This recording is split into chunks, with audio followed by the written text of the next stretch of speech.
आज के वीडियो में मैं आप लोगों को बताने वाला हूँ कि direct second year engineering admission 2024 के लिए आपको कौन से डॉक्यूमेंट्स लगते हैं। ये सारे डॉक्यूमेंट्स आपको रेडी रखने हैं जिससे कि आपको एडमिशन के टाइम पे कोई भी प्रॉब्लम नहीं आएगा। अगर आपके पास कोई डॉक्यूमेंट अवेलेबल नहीं है तो आपको वो जल्द से जल्द निकाल लेना है जिससे कि एडमिशन के टाइम पे आपको कोई भी प्रॉब्लम नहीं आएगा। तो सबसे पहला जो डॉक्यूमेंट आपको लगता है वो है एसएससी मार्कशीट। तो अगर आपके पास एसएससी मार्कशीट होगी तो अच्छी बात है, बट अगर आपके पास एसएससी मार्कशीट नहीं होगी तो वो ऑनलाइन मिल जाती है, तो वो मार्कशीट आप रेडी रख सकते हो। अगर आपने एचएससी की है, अगर आपने 10th किया है उसके बाद आपने एचएससी की है, 12th किया है, तो आपको 12th की मार्कशीट भी लगेगी इफ़ एप्लीकेबल। अगर आपने 12th किया है तो ही आपको एचएससी की मार्कशीट लगेगी। नेक्स्ट जो डॉक्यूमेंट है वो है डिप्लोमा की marksheet.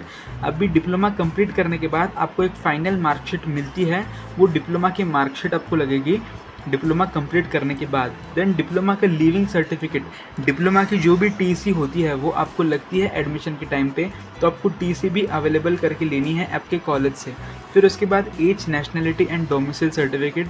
As, nationality and domicile certificate होता है जिस पे ये मेंशन होना चाहिए कि आप महाराष्ट्र स्टेट कैंडिडेट हो, तो ही आपको डोमिसाइल सर्टिफिकेट का फ़ायदा होगा।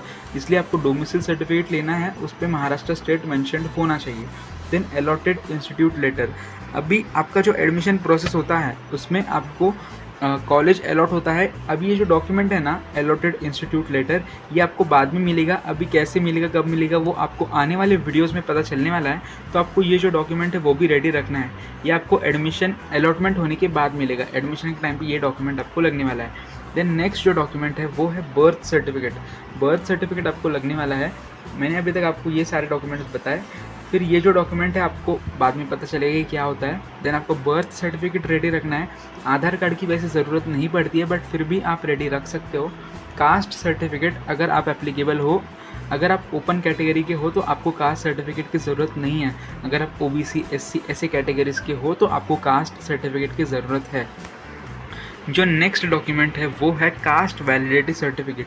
अभी कास्ट वैलिडिटी सर्टिफिकेट एक ऐसा सर्टिफिकेट है जिसको आने में बहुत ज़्यादा टाइम लगता है, इसलिए आपको कास्ट सर्टिफिकेट अवेलेबल करके लेना है।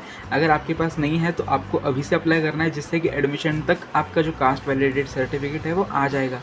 ये भी उन लोगों के लिए जो लोग इसके लिए एप्लीकेबल है, यानी कि एससी, आई गेस एससी और ओबीसी इन दोनों कास्ट के लिए ही लगता है कास्ट वैलिडिटी सर्टिफिकेट।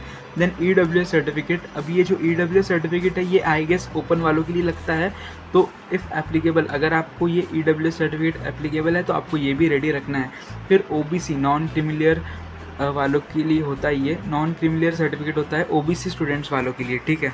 अभी ये जो नॉन क्रीमिलियर सर्टिफिकेट है इसके ऊपर एक वैलिडिटी डेट होती है, तो आपका जो नॉन क्रीमिलियर सर्टिफिकेट है वो @2025 तक वैलिड होना चाहिए, ठीक है। ऐसा आपको चाहिए होगा आपका जो नॉन क्रीमिलियर सर्टिफिकेट है, तो आपको वैलिडिटी डेट चेक करनी है, ईयर चेक करना है। और ये जो नॉन क्रीमिलियर होता है सिर्फ ओबीसी वालों के लिए ही होता है, तो ये नॉन क्रीमिलियर सर्टिफिकेट आपको निकाल के रखना है जो कि 2025 तक वैलिड होना चाहिए। उससे ज़्यादा भी रहा तो चलेगा, ठीक है। देन नेक्स्ट है इनकम सर्टिफिकेट। इनकम सर्टिफिकेट, अगर आपकी जो इनकम है, फैमिली इनकम 8 लाख से कम होगी तो आपको इनकम सर्टिफिकेट लगेगा। देन बैंक अकाउंट, आपको जो भी स्कॉलरशिप मिलती है वो बैंक अकाउंट में लगती है।